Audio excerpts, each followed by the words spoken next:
예, 우리 기도하시면서 수요 예배 하나님 앞에 드리도록 하겠습니다. 기도하겠습니다. 하나님 아버지, 오늘도 우리와 함께 하심을 감사드립니다. 말씀이신 주님, 우리가 주님 만나러 왔습니다. 이 시간 우리에게 말씀하여 주시옵시고 주님의 귀한 그 말씀의 계획과 뜻, 우리를 향한 거룩한 주님의 그 마음을 알 수 있는 시간 되게 하여 주시고 이 시간 우리가 주님 만나는 기쁨과 은혜를 누리게 하여 주시옵소서. 오늘도 주께서 모든 것을 처음부터 끝까지 주장하실 줄로 믿습니다. 감사드리며 예수님의 이름으로 기도드립니다. 아멘. 예, 우리 하나님 말씀 함께 보시겠습니다. 누가복음 21장. 주보에 나온 거는 너무 길기 때문에 31절부터 36절까지를 우리 교독하도록 하겠습니다.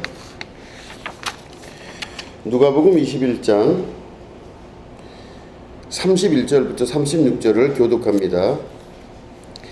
이와 같이 너희가 이런 일이 일어나는 것을 보거든 하나님의 나라가 가까이 온 줄을 알라.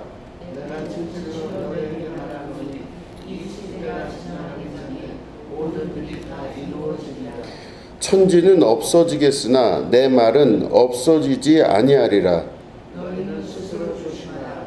그렇지 않으면 방탕한 성취자와 생활의 염려로 마음이 변할지고 뜻밖의 끝나지 그와 같이 너희에게 임하리라.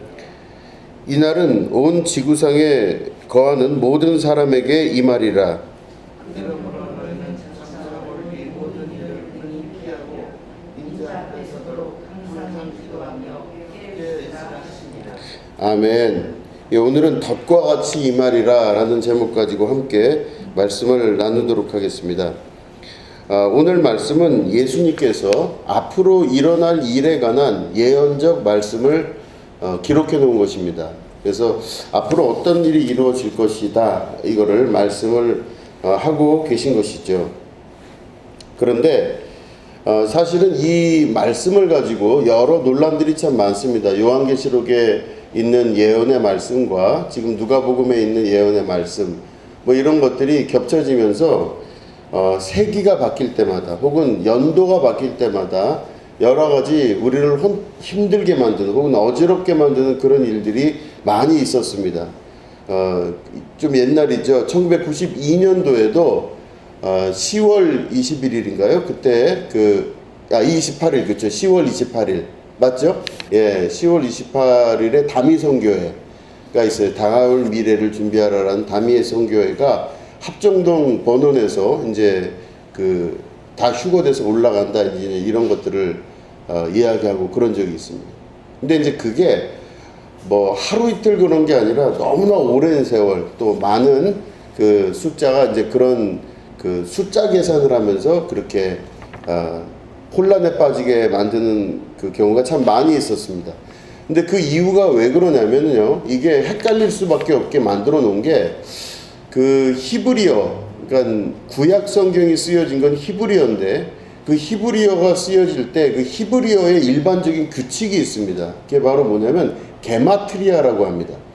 게마트리아라고 하는 규칙은 뭐냐면은 히브리어의 기억부터 뭐 예를 들어서 히읗까지, 그러니까 A부터 Z까지 그 알파벳 안에 숫자가 다 의미가 뜻이 있어요. 그래서 A는 1, 뭐 B는 2 이런 식으로 해서 날짜 계산을 전부 다 합니다. 그래서 하나님의 완전수, 뭐 예를 들어 자인이라고 하거든요. 그러면 이 7이라는 숫자가 이제 자인이라는 겁니다. 그래서 7번째 숫자가 자인인데 그 자인이 갖고 있는 뜻은 하나님의 완전, 하나님의 온전하심, 뭐 이런 뜻입니다. 이제 어쨌든 그런 식으로 히브리어의 어떤 그 문자 자체가 갖고 있는 의미론적 구조가 이미 있기 때문에 그걸 가지고 사람들은 예를 들어서 히브리어가 쓰여져 있으면 그거를 숫자로 다 볼 수가 있어요. A다, B다, C다 그러면 1, 2, 3 그래서 요거를 합해보기도 하고 빼보기도 하고 더하기도 하고 뭐 여러 가지를 뭐 다 합니다. 그래서 그 여호와라는 단어도 요트해 바브해라고 하는 이 히브리어 단어를 그 4개를 쓴 거를 음가 모음을 집어넣어서 거기에 이제 여호와라고 하는 그 발음으로 발음하게 만들어 놓은 거예요. 히브리어에는 모음이 없습니다. 그래서 요트해, 바브해라고 하는 자음에다가 사람들이 임의적으로 거기다가 이름을 넣은 거예요. 음가를. 그래서 예호와 이렇게 하는 건데 그게 우리나라로 오면 여호와가 되는 겁니다. 그러니까 아무튼 이제 그런 식으로 히브리어가 갖고 있는 그 의미론적 구조, 그 안에서 숫자마다 혹은 그 A, B, C, D라고 하는 그 자음 그마다 그 뜻이 있고 의미가 다 그 안에 들어가 있습니다. 그래서 근데 그런 것들을 보면서 요한계시록을 보고 뭘 보고 해가지고 다 그것들을 나름대로 또 계산을 하는 거예요. 그래서 이걸 게마트리아라 그럽니다. 이 게마트리아라고 하는 이 학문은 그래서 이 사람들이 미래를 알고 싶거나 또 하나님의 어떤 뜻을 알고 싶거나 할 때 그 문자에 나타나 있는 것들을 다 숫자로 계산해서 몇 년도 몇 월 며칠에 이런 일이 있을 것이다 이렇게 계산들을 하는 거예요. 그런데 그게 맞으면 좋은데 안 맞아요, 잘. 그런데 안 맞는데 맞다고 앞으로 될 일은 아직 안 일어났기 때문에 그거를 맞다고 자꾸 이야기를 하는 거잖아요. 그러면 안 일어났기 때문에 사람들이 기대를 하는 겁니다. 2025년에는 이런 일이 있을 겁니다 라고 누군가가 이야기를 해요. 그런데 그 근거가 게마트리아입니다. 히브리어의 음가를 다 계산을 해서 2025년도 몇 월 며칠 날 주께서 이 땅에 오십니다. 뭐 이런 식으로 얘기를 하는 거예요. 그럼 이제 사람들이 아직 일어나질 않았기 때문에 굉장히 큰 마음에 이 희망을 가지고 또 이제 그런 이야기를 듣고 하게 되는데 그 게마트리아의 문제가 사실은 그 우리가 신앙생활하면서 여러 가지 우리를 힘들게 만들고 혹은 좌절하게 만드는 일들에 또 많이 쓰임을 받았습니다. 자, 그러면은 그런 식의 어떤 게마트리아적인 숫자적 계산에 우리가 미래의 일이라든가 될 일들에 대해서 다 그때도 누군가가 다 그런 욕망과 욕구들을 갖고 있었어요. 그런데 예수님의 제자들도 똑같았어요. 주님 언제 오십니까? 주께서 오실 날이 언제입니까? 그랬더니 예수님 말씀하시기를 때와 시기는 아무도 알지 못한다. 그건 아버지께서만 아신다. 다만 너희들은 성령이 임하면 너희들이 권능을 받고 예루살렘과 온 유대와 사마리아와 땅끝까지 이르러 내 증인이 되리라. 그렇게 말씀하셨어요. 그러니까 언제 주님이 오실지에 대해서 생각하지 말란 뜻입니다. 그죠? 생각하지 말. 그건 아버지만 아시는 거야. 하나님만. 우리는 모르는 겁니다. 예수님도 모르신다는 뜻이에요. 본인도 모르신다는 거예요. 아버지만 아신다 그랬어요. 근데 그거를 우리는 굳이 알으려고 여러 수단과 방법을 통해서 막 이렇게 이야기를 하죠. 자, 어쨌든 그렇기 때문에 누군가가 예언적인 이야기를 한다, 예언적인 말을 한다 할 때 그 부분은 조금 우리가 조심해서 볼 필요가 있습니다. 뭐 이거에 관련된 것도 할 말이 굉장히 많지만 일단 시간 관계상 그거 조금 줄이고 오늘 그 예수님의 예언하신 말씀은 사실 앞으로 다가올 세계에 대한 어떤 말씀이신 것 같기도 하지만 실제로 이 말씀은 AD 70년 그러니까 예수님이 부활 승천하신 다음에 한 30몇 년 흐른 이후에 예루살렘 성전이 완벽하게 부서집니다.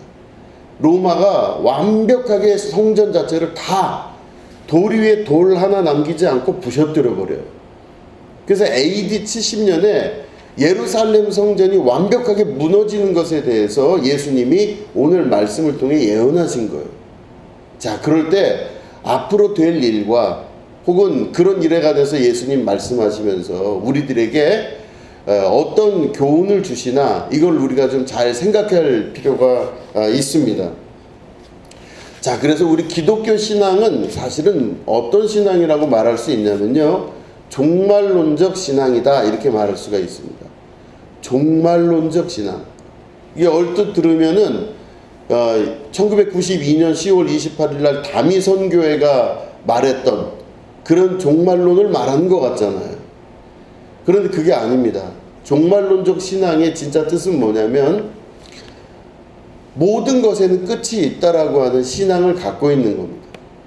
자, 우리는 영원히 살 수 있을까요? 이 육체를 가지고? 못 살아요. 태어난 분은 반드시 언젠간 죽게 돼 있습니다. 누가 됐건 어떤 누가 됐건 태어난 사람은 반드시 죽어요. 죽음이라는 거는 우리에게 두렵기도 하고 낯설기도 하고 가보지 않은 세계이기 때문에 굉장히 그렇습니다. 찝찝해요.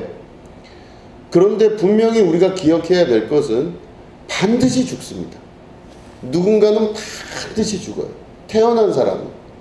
그러니까 태어난 모든 존재는 반드시 죽을 수밖에 없다는 것. 이게 종말, 그러니까 다시 말해 어떤 한 개인의 종말이든 어떤 민족의 종말이든 국가의 종말이든 어떤 세기의 종말이든 분명한 것은 세상에 영원한 것은 없다.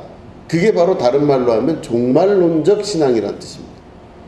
자, 그러면 종말론적 신앙을 우리가 갖고 있는데 오늘 말씀하신 예수님의 말씀도 결국엔 종말론적 신앙이에요.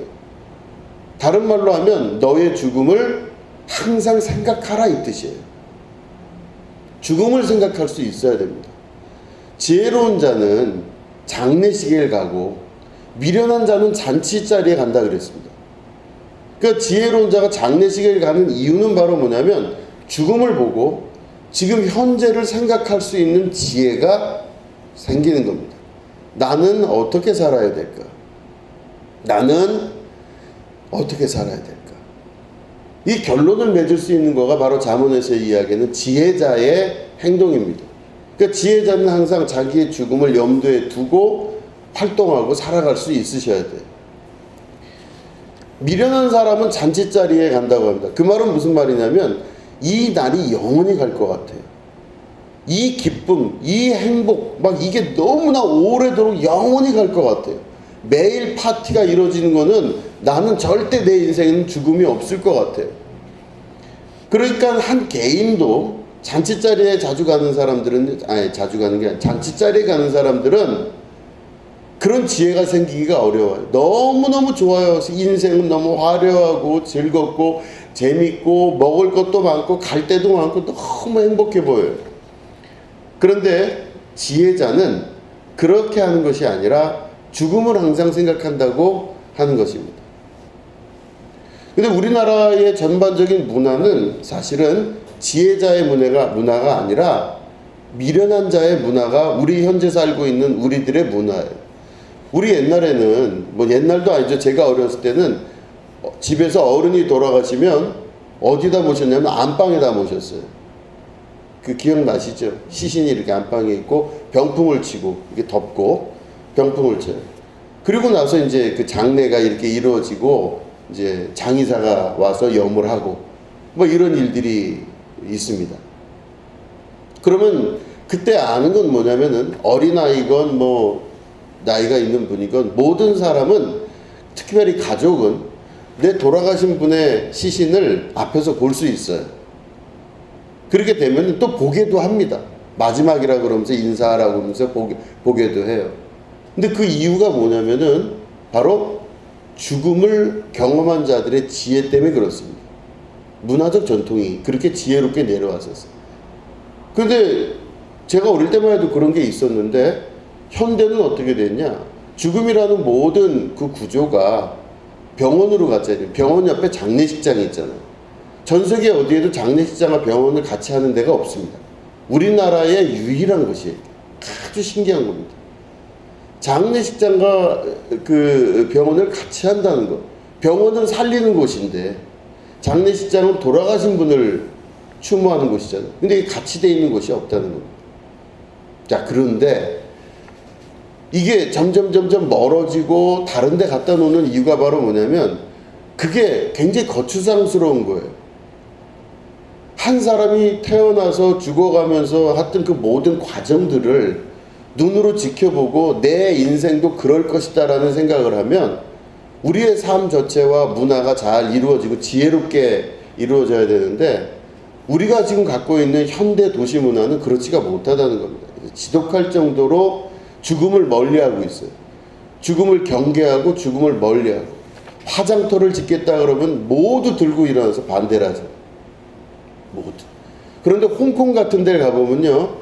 홍콩은 도시 가운데 우리로 치면 광화문 이런 가운데에 화장터가 있어요. 참 신기하죠? 그러니까 우리 민족은 현대에 들어오면서 여러 가지 영향을 받았지만 죽음을 멀리하고 죽음은 우리에게 가까이 있지 않은 듯한 그런 모습으로 살아가는 걸 볼 수가 있습니다. 근데 그게 지혜로운 것이냐? 절대 지혜롭지가 않다는 것이에요. 누구나 다 시간이 지나서 몸은 노쇠해지고 언젠가는 죽음을 경험할 수밖에 없게 되는 것, 이거를 반드시 젊은 사람도 알아야 된다는 것입니다.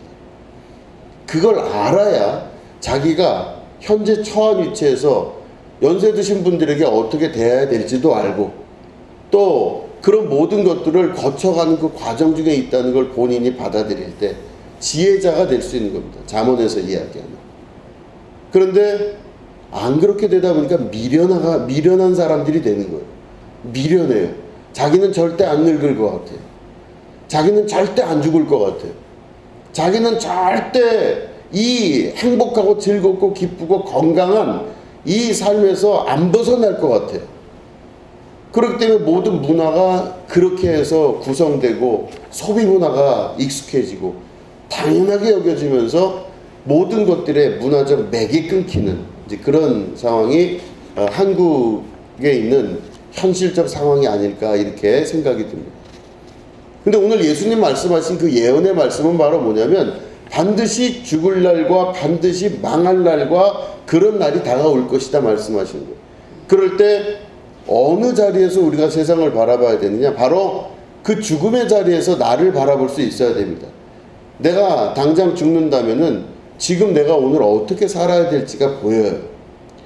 내가 몇 살에 죽을지 몰라요. 그건 아무도 알 수가 없습니다. 그런데 내가 죽음의 자리에 있을 때 그 자리에서 현재를 바라볼 수 있으셔야 돼요. 아직 걸어갈 수 있고 아직 내가 숨을 쉬고 있고 말을 할 줄 알고 말을 들을 줄 아는 이 순간, 또 감사하게도 숨도 쉬고 밥도 먹을 수 있는 이 오늘, 그럼 내가 아무것도 못할 그 순간, 마지막 숨이 끊어지는 그 순간에 내가 지금의 나를 생각할 줄 아는 것, 이게 바로 지혜자의 모습인 것입니다. 그러니까 예수님은 제자들에게 그 말씀을 하시는 겁니다. 앞으로 이런 일이 올 것이다. 제자들은 지금 그런 건 전혀 상상을 못해요. 그런 일이 어디 있겠습니까? 우리 주님이 얼마나 위대하신 분인데, 이 세계를 다 장악하고 왕이 되실 분이신데, 근데 예수님은 십자가에 대한 예언도 하시고 본인이 이렇게 죽게 될 것이다 말씀하시고, 또 세상이 이런 식으로 결국은 죽음을 맞이하고 멸망하게 될 것이다 말씀드린 대로 이건 AD 70년에 예루살렘 성이 무너지는 이제 그 사건에 대한 예언이 정확하게 되어 있는 것이죠. 그러면 내가 지금 서 있는 자리가 어디가 돼야 되냐면, 내가 죽음 직전에 있는 자리에 내가 서 있을 수 있어야 됩니다. 그럼 그 자리에 서서 지금의 나를 볼 수 있어야 돼요. 나는 무엇을 택하고 있으며, 나는 무슨 마음으로 살고 있으며, 그때 내가 이제 죽게 됐을 때 지금 나는 어떤 모습으로 어떤 생각을 가지고 사람들을 만나고 신앙생활을 하며 하루를 어떻게 보내야 될까가 보여집니다. 천년 만년 계속 살 것 같다 그러면 아무 문제 없지만, 내가 죽음을 만약에 경험한다 그러면 오늘 하루는 전혀 다른 세계를 내가 선택하고 경험할 수가 있게 된다는 것이죠. 그거를 지혜 있게 결정하게 되기를 예수님께서 우리에게 말씀하고 계시는 것입니다. 그런 걸 보면 하나님의 뜻이 무엇인가를 우리가 생각해 볼 수 있습니다. 우리의 믿음은 종말론인데, 종말론적 믿음은 이 세상의 모든 건 반드시 끝난다는 겁니다. 반드시 다 없어져요. 내가 산 옷도 언젠간 다 헤어지고, 내가 산 옷도 결국엔 낡아지고 혹은 나와 필요가 없기 때문에 그걸 버릴 때가 오는 거예요. 이별의 순간이 오게 되는 거죠. 옷도 그렇고 집도 그렇고 차도 그렇고 내가 쓰는 모든 물건들도 숟가락 하나도 모두 다 나랑은 반드시 이별을 해야만 되는 겁니다.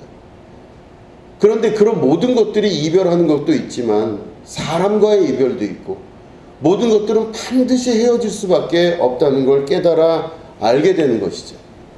모든 것들이 나와 반드시 이별하고 헤어질 수밖에 없고, 그렇게 된다면 결국에는 그게 죽음이라고 볼 수가 있는 것입니다. 종말론은 바로 모든 것들과 헤어지고 끝을 맺는다는 걸 아는 것이고, 대신 우리는 뭘 믿고 있는 사람들이냐면 거기서 내 육신의 모든 것들은 끝나지만 내 영혼은 지속될 수 있다는 걸 아는 사람들입니다. 하나님이 세상을 이처럼 사랑하사 독생자를 주셨으니 이는 저를 믿는 자마다 멸망치 않고 영생을 얻게 하려 하심이라, 이렇게 말씀하셨어요. 영생은 영원한 생명입니다. 죽지 않는 생명을 말하는 겁니다. 그러니까 내가 이렇게 살고 있지만 내 육신의 이별과 육신이 반드시 죽고 변화할 수 있다는 건 알고 있지만 내 영혼은 영생에 들어갈 수 있다는 걸 아는 것입니다. 예수 그리스도로 인하여 우리가 그 영생 가운데 들어갈 수 있다는 걸 알기 때문에 우리는 죽음을 슬퍼하는 것이 아니라 죽음은 또 다른 세계로 넘어가기 위한 아주 중요한 다리가 될 수 있다는 것을 알게 되는 것입니다. 그렇기 때문에 내 죽음을 준비한다는 것은 육신의 마지막을 준비하는 것이지 영혼의 마지막을 준비하는 건 아니에요. 그렇기 때문에 우리가 무릇 신경 써야 되는 건 바로 뭐냐면 내 육신과 보여지는 것들, 만져지는 것들, 이게 정말 오래 갈 줄 알고 영원할 줄 알고 다 소유하고 가지고 했던 많은 내 것 같은 그 많은 것들과는 반드시 이별한다는 것은 누구나 다 알고 있는 것입니다. 그러나 절대로 잃어버릴 수 없는 건 영혼입니다. 그렇기 때문에 우리는 오늘 살아가면서 내가 만약에 육신과의 이별을 반드시 겪어야만 된다는 걸 안다면 내가 돌아볼 때 오늘 우리가 무엇에 집중하고 생각하고 관심을 기울여야 되느냐? 영혼입니다. 영혼에 신경을 쓰셔야 됩니다. 물론 내 영혼이 잘됨 같이 내가 범사에 잘되고 강건하기를 내가 간구하노라 그랬습니다. 영혼이 잘됨 같이 나머지가 잘 되는 거예요. 그러니까 영혼이 먼저란 뜻입니다. 너희는 먼저 그의 나라와 그의 의를 구하라. 그리하면 이 모든 것을 너희에게 더하시리라. 너희는 먼저 구할 것이 뭐냐? 그의 나라와 그의 의입니다. 하나님의 나라는 바로 뭐냐면 물질로 이루어지지 않을 수도 있어요. 하나님의 나라는 영적 세계입니다. 하나님은 영이시니 예배하는 자가 신령과 진정으로 예배를 드려야 되는 거예요. 그렇기 때문에 영이 우선시 되는 게 하나님 나라입니다. 그러면 하나님의 말씀의 전체적인 뜻을 다 보면 예수님 말씀은 너희들 반드시 죽는다는 거예요. 이 예루살렘 성전도 반드시 망할 것이고 너희들이 그토록 신경 쓰고 애를 쓰고 했던 많은 것들 반드시 망하고 없어지고 돌 위에 돌 하나도 남지 아니하고 다 무너지리라 말씀하시는 거예요.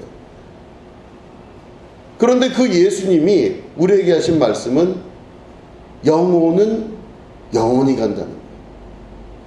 그렇기 때문에 내 영혼이 잘 될 수 있도록 오늘 순간을 바라볼 수 있다는 것. 이건 바로 육신에 신경을 쓰고 육신이 전부인 줄 알고 보이는 거, 만져지는 거, 이 모든 것들에 우리들이 신경 쓰고 사는 우리들이 그렇게 살지 않고 생활의 방향이 완벽하게 바뀌고 달라지는 것입니다. 내 영혼에 관심을 가지기 시작해요. 내 영혼에. 자, 그 보면 오늘 말씀 보시면요. 아주 굉장히 정확하게 나와 있습니다. 자, 보시면은 34절에 보면 이렇게 말씀하고 계십니다. 너희는 스스로 조심하라. 그렇지 않으면 방탕함과 술 취함과 생활의 염려로 마음이 둔하여지고 이렇게 돼 있어요. 자, 방탕함과 방탕한다는 건 뭐죠? 자리를 못 잡는 거예요. 그냥 마구 그러니까 자리를 못 잡는다는 건 뭐냐면은 방탕하다는 건요. 자기가 근본이 없어지기 시작해요. 방탕한 게 뭐가 있겠습니까? 이 기쁨과 이 행복이 영원히 오래 갈 줄 아는 게 방탕한 거예요. 내가 지금 현재 이런 것들이 영원히 나는 절대 죽지 않을 것 같이 생각하는 사람은 방탕할 수밖에 없죠. 방탕함입니다. 방탕한 사람은 정신이 하나의 기준을 잡고 있지는 못하기 때문에 내내 방탕한 거예요. 방탕함과 그리고 여기는 법이 없습니다. 방탕한 사람은 자기 뜻대로 자기 원대로 하고 싶은 대로 하고 사는 게 방탕함이죠. 술 취함과 술 취하면은 정신이 온전하지가 않잖아요. 술 취하면 정신이 온전하지가 않습니다. 그러니까 내 정신인데도 내 정신으로 못 사는 게 술 취함이죠. 그죠? 내 정신인데 내 정신으로 못 사는 게 술 취함이에요. 그러니까 여기는 단순히 술을 먹지 말란 뜻보다 더 확장되는 뜻이 있습니다. 여러분 보세요. 내 몸인데 내 몸을 제대로 못하면은 그거는 잘못된 거잖아요. 내 몸인데 내 생각대로 내가 할 수 없을 때 이게 술 취함이에요. 여러분 보시면은 거라사에 귀신 들린 자가 있었죠. 거라사에. 그죠? 예수님이 길을 가시다가 거라사 지방에 가셨어요. 이게 거라사 지방에 갔더니 거기 귀신 들린 자가 있어요. 그 사람은 자기 몸을 해하더라 그랬어요. 막 자기 칼로 막 긋고 막 피가 철철 나면서 지나가는 사람들에게 막 갔는데 아주 장사 같은 힘을 갖고 있어요. 이 사람을 귀신 들렸다고 그랬어요. 자, 이 귀신 들린 사람의 특징이 뭔지 아십니까? 자기 몸 갖고 자기 몸을 맘대로 못해요. 귀신 들리면요, 귀신 들린 사람은요, 어떻게 돼요? 자기 뜻대로 가고 싶은 데 가는 게 아니에요. 이상한 데 가요, 막 가가지고 거기서 막 떼굴떼굴 굴르고, 그리고 자기 몸인데도 막 그냥 막 벽돌로 막 긋고 막 난리가 나는 거예요. 이 귀신 들린 거. 그리고 막 사람들한테 다가가서 막 이상한 짓을 해요. 아니, 우리는 보통 다른 사람들한테 내가 좀 깔끔하게 멋있게 이렇게 살고 싶은 욕구가 있는데, 자기 안에 있는 욕구대로 욕망대로 살아가는 게 아니라 귀신의 욕망대로 살아가는, 이게 보면 자기 인생인데 자기 인생을 자기 뜻대로 못 사는 자, 이게 귀신 들린 거예요. 우리는 단순히 귀신이라고 하는 거를 그냥 귀신이라는 단어에만 국한하고 있지만, 성경에 나와 있는 모든 그 메타포, 의미론적 구조에서 보면 술 취함이나 귀신 들림이나 같은 구조입니다. 자기 머릿속 생각대로 살 수가 없게 만들어 버려요.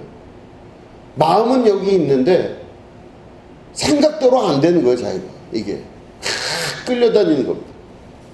그게 술 취함과 귀신 들림, 이 같은 거라고 볼 수 있습니다. 그러니까 세 번째 보면 뭐라고 나와 있어요? 생활의 염려로.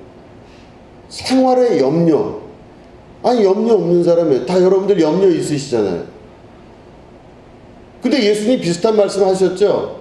너희는 무엇을 먹을까, 무엇을 마실까, 입을까 걱정하지 마라. 이는 이방인들도 구하는 것이니 그러셨어요.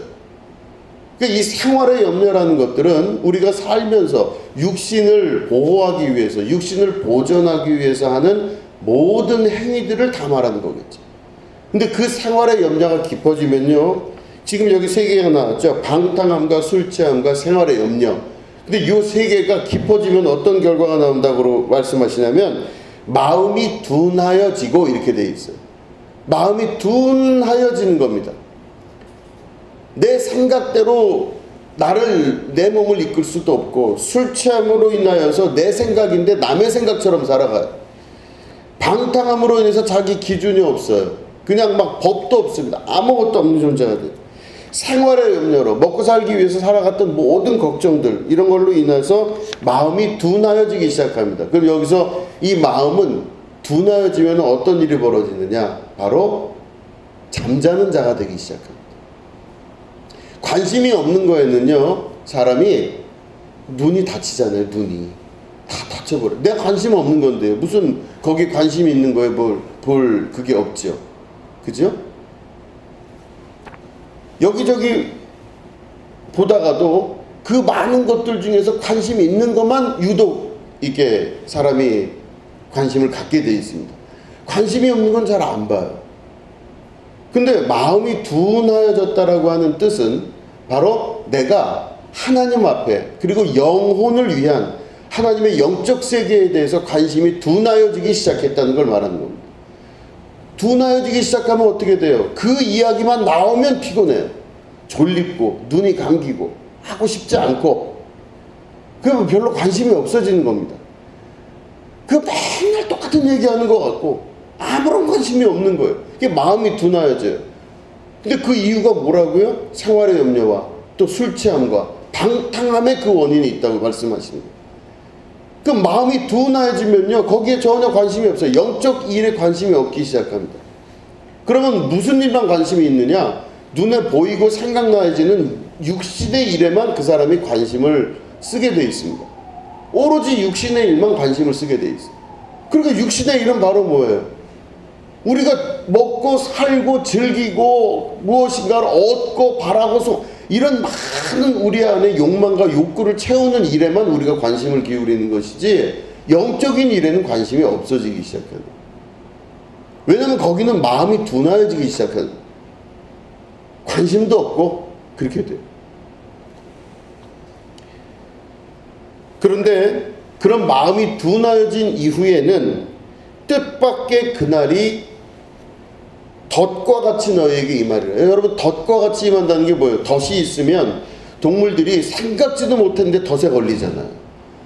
그 자기는 안전하다고 생각해서 걸어간 그 길에 툭툭하고 덫이 있으면 잡혀버리고 말아요.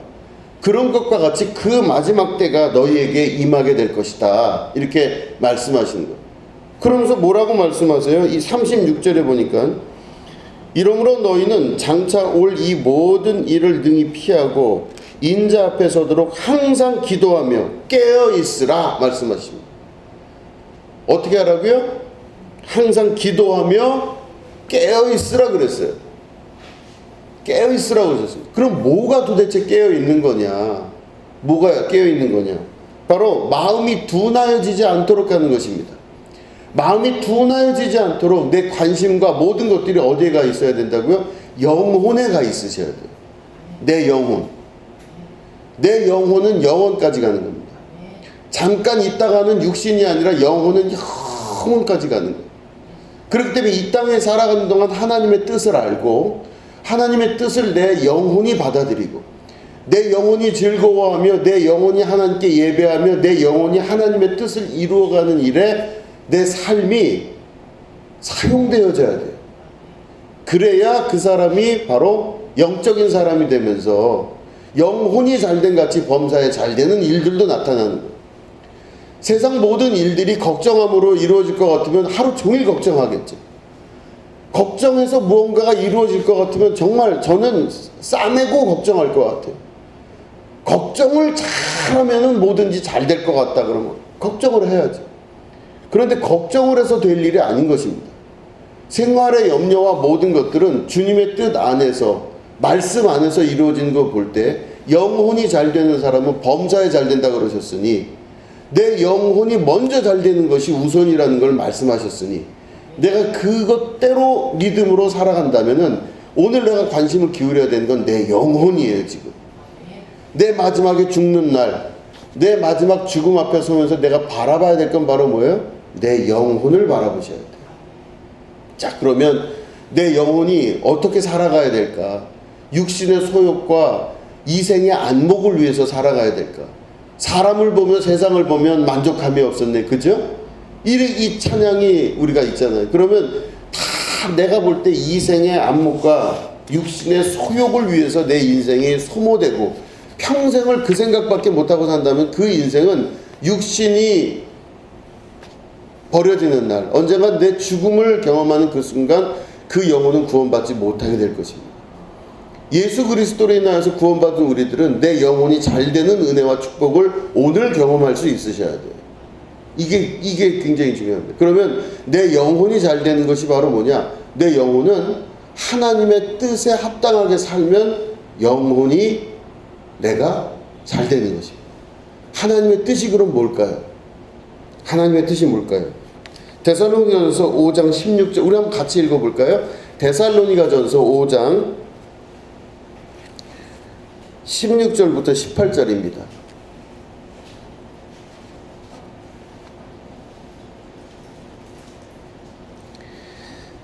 자, 데살로니가전서 5장 16절부터 18절을 우리 같이 읽도록 하겠습니다. 시작. 항상 기뻐하라. 쉬지 말고 기도하라. 범사에 감사하라. 이것이 그리스도 예수 안에서 너희를 향하신 하나님의 뜻이니라. 아멘. 자, 이 보시면 자, 우리 천천히 정리를 해보시겠습니다. 자, 내가 죽음의 자리에 섰을 때를 생각하면서 지금을 보셔야 돼요. 이제 내가 몇 분 후에 돌아가셨습니다. 이 선고를 이제 받아야 돼. 뭐 누워 있거나 뭐 어떻게 됐거나 어쨌든 그 죽음의 생각을 하면서 오늘을 어떻게 살 것인가 생각을 할 때, 자, 내가 육신을 위해서 오늘을 희생하고 사는 게 아니라 생활의 염려와 방탕과 술 취함으로 내가 오늘을 보내는 것이 아니라 하나님의 뜻을 알고 그 뜻을 성취해 나가는 게 내 영혼이 잘 되는 거라 말씀드렸죠. 그렇죠? 그럼 오늘 내가 하나님 뜻을 잘 아셔야 돼요. 내가 오늘 하나님의 뜻을 이루기 위해서 그 하나님 뜻을 잘 기억하고 행할 수 있으셔야 돼요. 그럼 영혼이 잘 돼가요. 자, 그러면 이 영혼이 잘 되는 그 하나님 뜻, 그게 뭐냐? 데살로니가전서 5장에 우리가 읽은 말씀에는 뭐라고 되어 있어요? 항상 기뻐하라, 쉬지 말고 기도하라, 범사에 감사하라. 이것이 그리스도 예수 안에서 너희를 향하신 하나님의 뜻이니라. 아멘. 그죠? 자, 그러면 하나님의 뜻이 뭔지를 알았어요. 하나님의 뜻이 뭔지를 알았어요. 항상 어떻게 하라고요? 기뻐하라. 자, 그러면 항상 기뻐하라는 거는 그렇게 했으면 좋겠다라고 하는 것일까요? 아니면 그렇게 해라 이런 뜻이에요. 해라죠? 기뻐해라 합니다. 이건 명령어예요. 자, 항상 기뻐하라. 이건 무슨 말이냐면 하나님의 지상명령인 그 뜻이 내가 기뻐해야 되는 게 뜻이에요. 항상 기뻐할 일을 찾으셔야 됩니다. 항상 기뻐할 수 있도록 내 마음의 자세를 돌리셔야 돼요. 안 기쁠 일이 있다 그러면 어떻게 해야 돼요? 기뻐할 일로 바꾸시던가 눈을 돌리셔야 돼요. 피곤하고 짜증나는 일에 자꾸 내가 거기에 관심을 기울인다 이러면 안 돼요. 그거를 할 수 없이 해야 되는 일이라면 기쁜 일로 하셔야 돼요. 어차피 해야 될 일이라면 기쁘게 하셔야 되고, 그렇지 않다 그러면은 이게 이 사람들을 만났을 때 내가 피할 길을 차라리 내달라고 기도하면서 기뻐할 방법을 자꾸 찾으셔야 돼요. 좋은 일, 기쁜 일을 찾으셔야 돼요. 이게 하나님 뜻이에요. 내가 동네마다 돌아다니면서 안 좋은 일, 속상한 일, 괴로운 일 다 이거를 내가 나를 중심으로 발설되거나 이게 되기를 원치 않으시는 거예요. 하나님. 기뻐하라 말씀하셨어요. 자, 두 번째 뭐라고요? 기뻐하라. 쉬지 말고 기도하라. 하나님과의 관계에서 끊임없는 하나님과의 나와의 대화가 있으셔야 돼요. 내가 하나님께 구하는 것을 말씀드리면 반드시 있어야 되는 건 하나님의 음성을 들으셔야 돼요.